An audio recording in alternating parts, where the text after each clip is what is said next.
Ladies and gentlemen, welcome back to the analysis of YOLENO TV. I hope you're well from wherever you're watching this channel.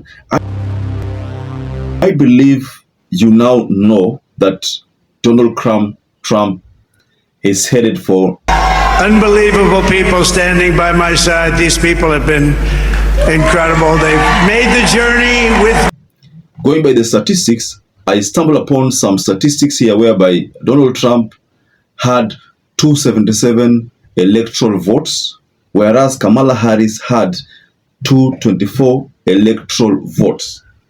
If you go by the numbers, the votes in terms of by majority, you find that Donald Trump had 70,903,000 votes, whereas Kamala Harris had 65,997,000. Translated to around 47.5%, whereas Donald Trump had something like 51%.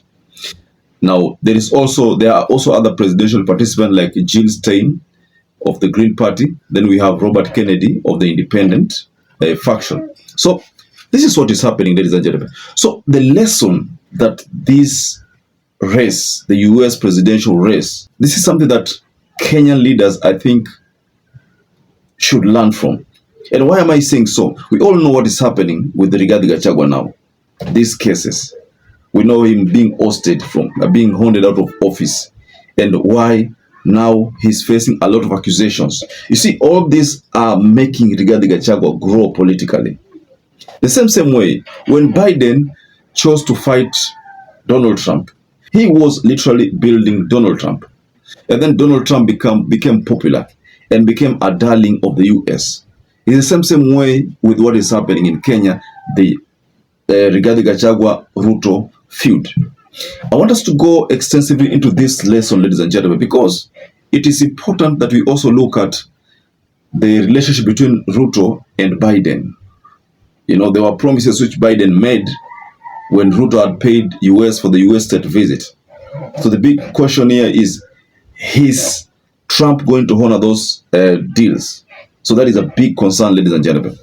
So before we get further, please, I want to kindly encourage you to like this video. It's so important. If you like this video, that is the only way YouTube shares our content. Subscribe to our channel if you're not subscribed before, and to existing subscribers, thank you so much for your support. The biggest lesson, ladies and gentlemen, from this is a lesson that Ruto is supposed to learn from. The more this Kenyan leader, especially William Ruto, the president of the Republic of Kenya, the more he fights Rigathi, the more he builds Rigathi's political future. That's the reality, ladies and gentlemen. If you look at Donald Trump, earlier on there was all indication that Donald Trump was not going to win.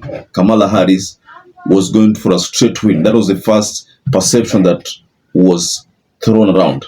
And when Biden chose to pull out of the race, he could have done some calculations and realized that he was not going to beat Trump in this election. That's why you find that after the presidential debate, and Biden could not perform well, and Democrats were up in arms, trying to tell Biden to step down, because they realized that if he went toe-to-toe with Donald Trump, he was going to lose automatically. Maybe we have taken back control of the Senate. Wow, that's good. And the Senate races in Montana, Nevada, Texas, Ohio, Michigan, Wisconsin. Maybe the votes that Kamala Harris has gotten now, 65 million and 224 electoral votes, maybe those votes would not have gone to Biden. Maybe majority of them would have gone to Trump.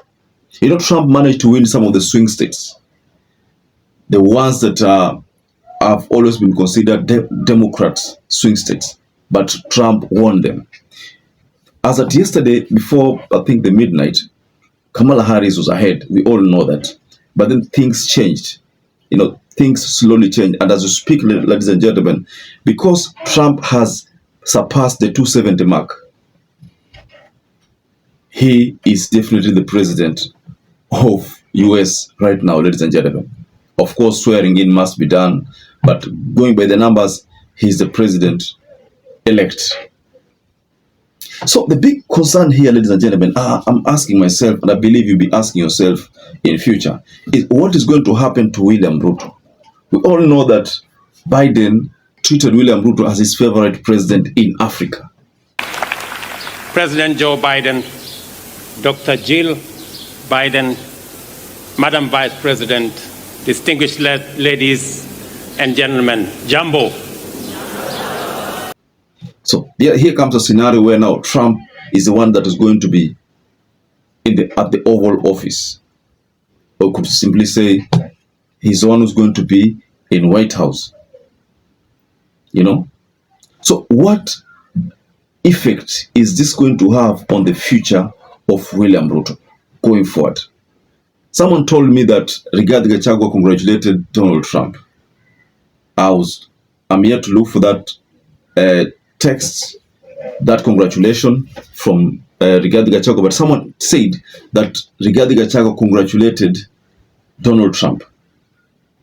Of course, Rigathi wasn't going to congratulate Kamala Harris, considering that most likely UDA has been advocating for Kamala Harris win, the Democrats win, because Biden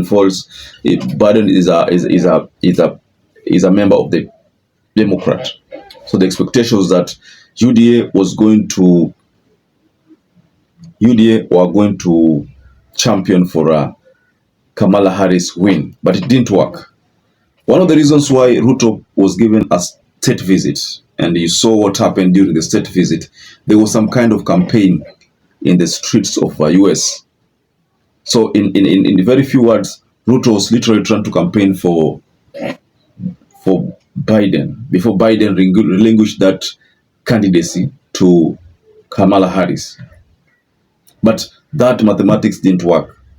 So, ladies and gentlemen, what do you make of this development? Donald Trump winning, UDA advocating for a win of Kamala Harris, but Donald Trump scoops this win. Just go below in the comment section and you can offer a reaction on this issue. So perhaps if you watch this video and you're not subscribed, take 1 second and subscribe, like this video. Till you catch up again, stay safe and stay blessed.